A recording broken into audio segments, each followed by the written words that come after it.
Hey folks, good morning, and that's Mournin. We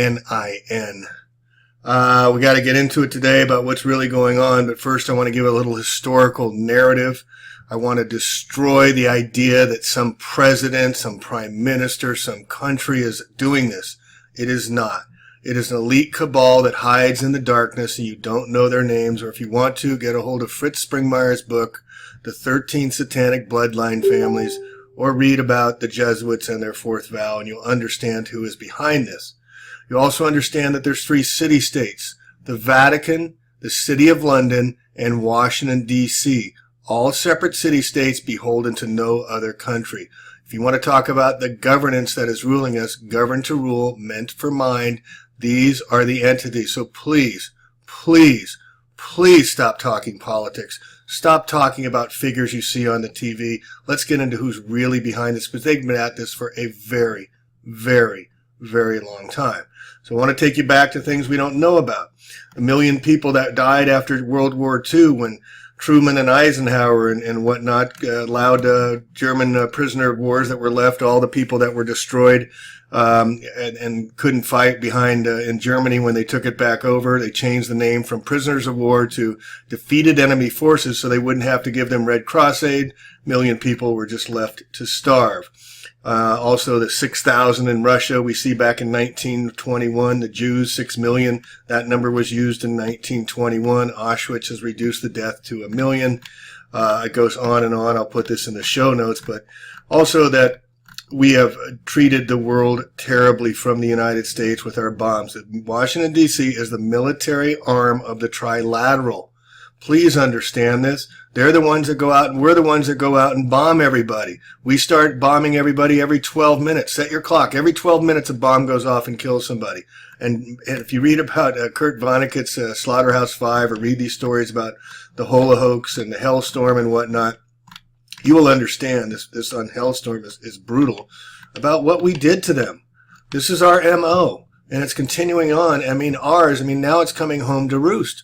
Because the United States has not dealt with Iraq, weapons of mass destruction, and the lies therewith that killed over 1.5 million people, we're having it happen to us, and now we're getting all upset. But we've been doing it to everybody else for decades, folks, for decades. Now it's coming home to roost. This article just came out. It's a very important article. No ovens needed when you have a laser.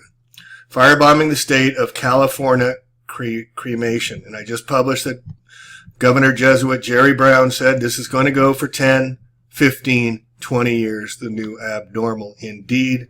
California was equal to the firebombing of Dresden in World War II that left this horror for you to see. If you counted up all the people who have been firebombed in California, you would have a pile like this. Putting people in gas chambers and stuffing their bodies in ovens. It's horrible, right? It's visual. It's horrible. But how about if they're doing it with lasers, folks? The living cremation? It's the new normal in California cremation. This is real suffering. Paradise, California. 90% of the population of the world is decided to be taken out. Georgia Guidestones, look it up. Citizens are disposable. They're cremated to make way for the creation of Agenda 21 fake utopia. And then this hit piece last night just made my stomach crawl, with Ken Pimlott, the California Department of Forestry, the CAL FIRE director, who still hasn't identified the fires out here in Santa Rosa. I'm going to keep saying that. 170 fires. He's only identified 13 the night of October 8th, morning of October 9th. He cannot tell you. He won't tell you, but he's going to tell you how this one happened, because he's got it all figured out, right? Bullshit. Again, he's saying 153,300 acres. There's your number 33, and there's that number 6. In 12 hours, a football field per second. Folks, that comes out to like 237 miles an hour. We are seeing more and more fires like this. They're becoming more extreme. We had 5 years of drought. No, we did not have 5 years of drought. You're lying. You're lying, sir. We had in 2017, we had the second greatest rain and snow in the history of California with the atmospheric river, the geoengineering storm that came through. So he's lying that we're in a massive drought. We did have 1 year, and yes, we're back to no rain again. So they're engineering everything. He's ignored the real origin of the fires. Fires don't leap rivers or burn. We were up there above Concow, and this thing definitely leaped ridges, leaped certain areas, leaped gaps. Some was torched, some was not. It was very directed. That's why they call it directed energy. But he's lying to everybody. No one was being allowed in the blast zone and some other places in the area. We have pictures of MRAPs. We have these military vehicles with armored machine guns on top. They went in there and cleaned out all the bodies and cleaned out the whole operation to make sure there's not going to be any body counts this time. Remember, we don't do body counts. Remember coming back from Iraq when the coffins were brought back and they stopped doing that because it was making the people so upset? It's time for you to get upset, people. Many people have known that gold has been in Magalia for years. The largest nugget ever found in California was in Magalia. So there's another reason for this. Also the lumber, the harvesting, the massive lumber. We're going to get into the next video about how the trees were basically untouched. The bark was scorched from the ground up to about 20 feet, making the lumber perfect for harvesting. Douglas firs, prime lumber, and Red Emerson. Look up Red Emerson. He's richer than Bill Gates and has more land than Ted Turner. He owns all the Southern Pacific land up there that owns all the railroads, owns all the trees. Also next to Paradise is a massive reservoir where they have houseboats, they have water supply, and a train system going in there. It's a perfect place for them staging their new governance from this peak of this bluff of Paradise. So it gets into the evil forces that's happening to us. It gets into the lasers here. We see the military operation being conducted. Why isn't the military helping people, folks? Why isn't the military being called up to aid and abet and put in their shelters people that are misplaced? Where is that going? And then a great shout out to Mike Morales too, that video that he showed of the initial ignition point of the fires. It was an ignition. It was a plasma thruster. One of these jet engines could propel plasma across the land at 1 acre per second. This is breaking it down. I'll put this in the show notes. You can read. I just want to do an overview here today. The PPT contains 2 electrodes positioned close to the propellant. Any energy source unit or capacitor placed in parallel with electrodes is charged to a high voltage by the thruster's power supply. We also have on record that in January 2018, Paradise was dropped a bunch of white, possibly aluminum oxide desiccant was dropped onto the area.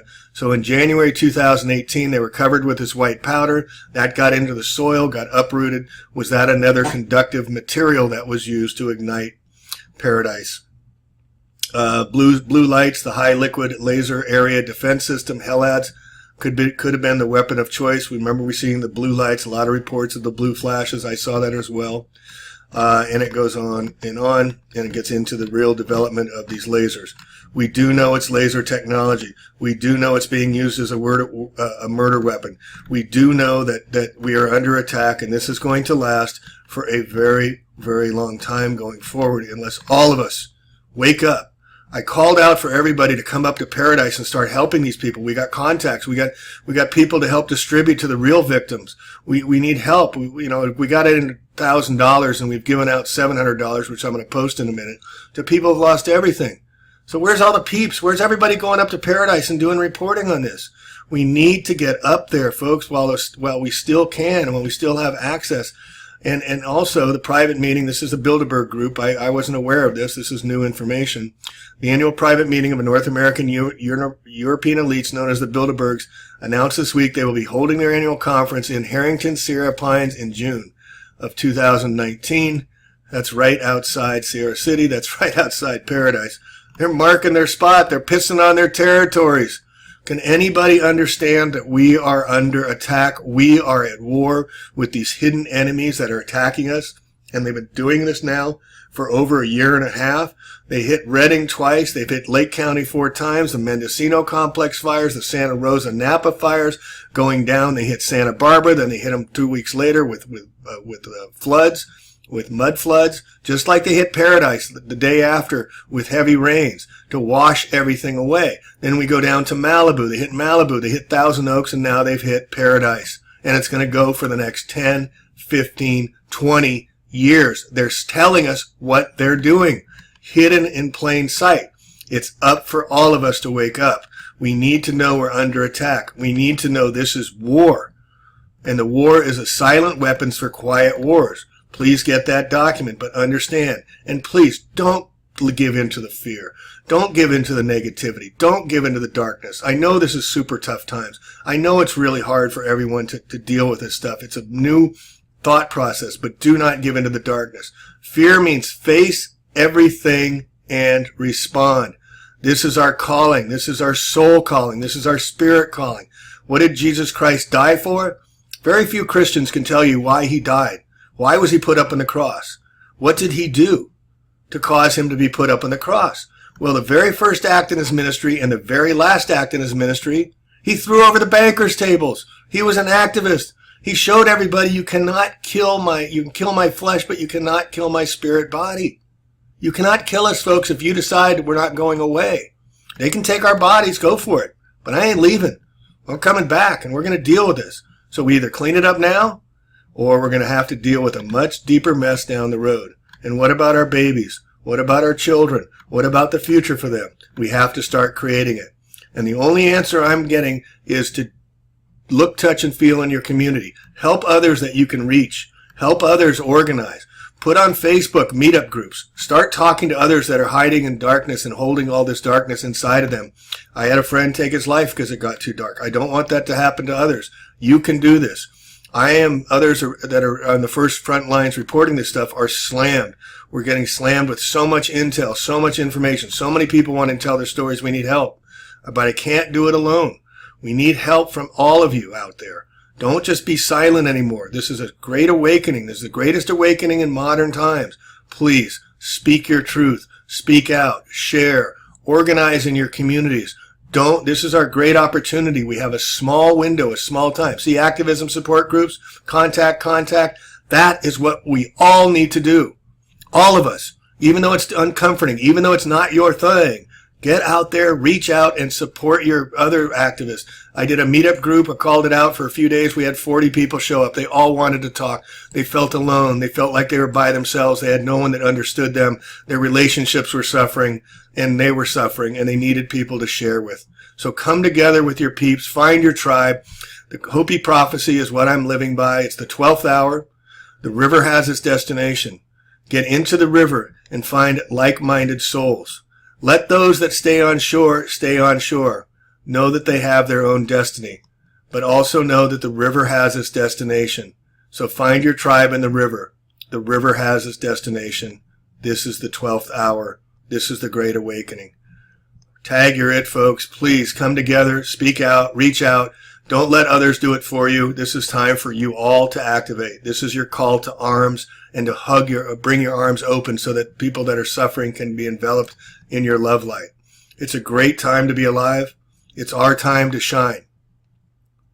Be the light. Love one another. Peace.